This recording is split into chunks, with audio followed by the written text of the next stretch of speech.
Welcome to our first video lecture. We're going to talk about section 3.2, which is direct proofs.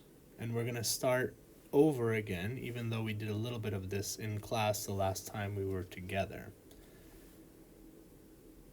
So the first thing we talked about was modus ponens, or the law of detachment. And that was when you have an implication statement, if P then Q, and the statement P.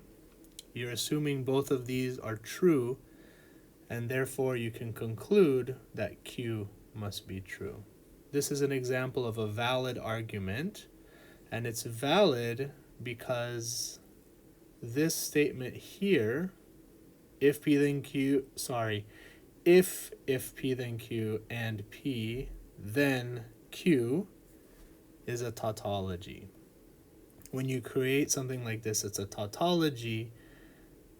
You have a structure for an argument that is valid. Okay, and this one is called modus ponens, or law of detachment. Okay.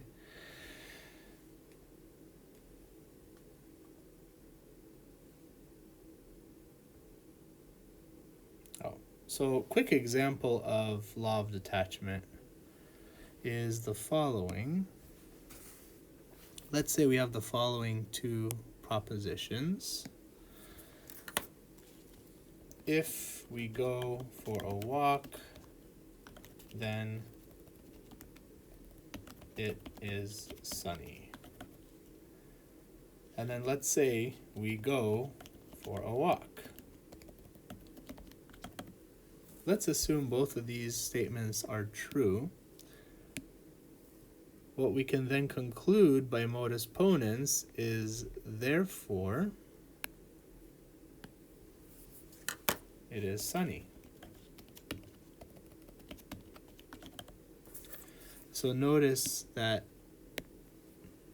the we go for a walk is the P, and the it is sunny is Q. So we're following this modus ponens, law of detachment structure. This one right here. Okay? All right. So now let's see what else we have going on. We have another rule called the law of syllogism. Okay, and that's if I have two if-then statements that I'm assuming to be true, and they're connected head to tail. In other words, the conclusion of one of the implications matches the hypothesis of the other one. And it doesn't matter what order I write this in. I could have written this as if Q then R, and if P then Q. Could have done it that way. I could still conclude, therefore, if P then R. Again, this is a tautology, which means I can use this argument structure as a valid argument structure. We call that the law of syllogism. Okay. So we have this example here that says German shepherds are dogs, dogs are mammals, mammals are vertebrates. Therefore, German shepherds are vertebrates. One thing you might notice about this is that there isn't any implications here. At least it doesn't look like there are any. But if we rewrite some of what we have, then we can determine that this is a law of syllogism.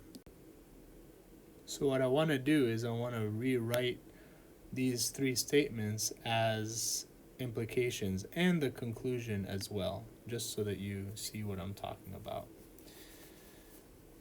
So what I would want to do is I would want to write for all x, if x is a German shepherd,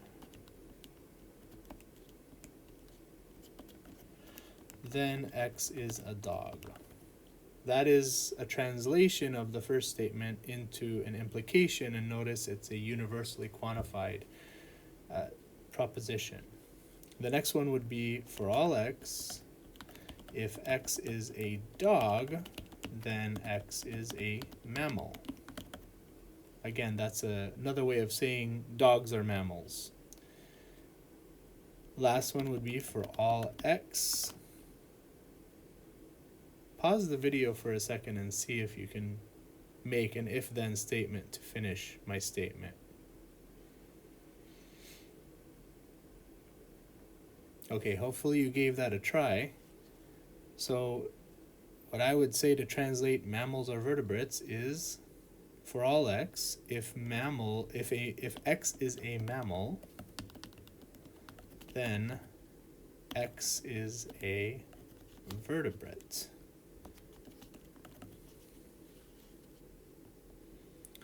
So once we have these three statements, again, we're assuming these three statements are true, and we conclude, therefore, for all x, if x is a German Shepherd, then x is a vertebrate.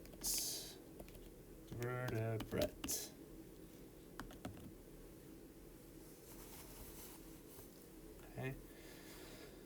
So that's an example of the law of syllogism, because what we see here is we have three if-then statements,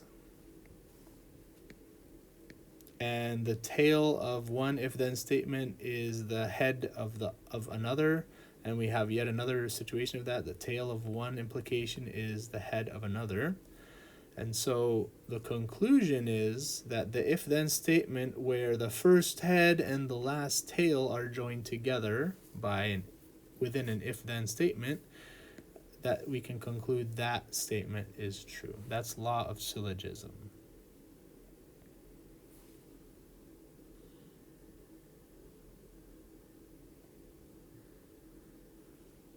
Okay. Next thing is, what do we mean when we say a direct proof? Okay. Direct proof is most useful when we're trying to prove an if-then statement. Okay. And the strategy for that is always going to be assume that P is true, assume that the hypothesis of the if-then statement is true. Then you kind of work through an argument, you use definitions, you use other logical resources at your disposal, and then you eventually conclude that Q must be true. So we're going to see some examples, and we're going to figure out what that means.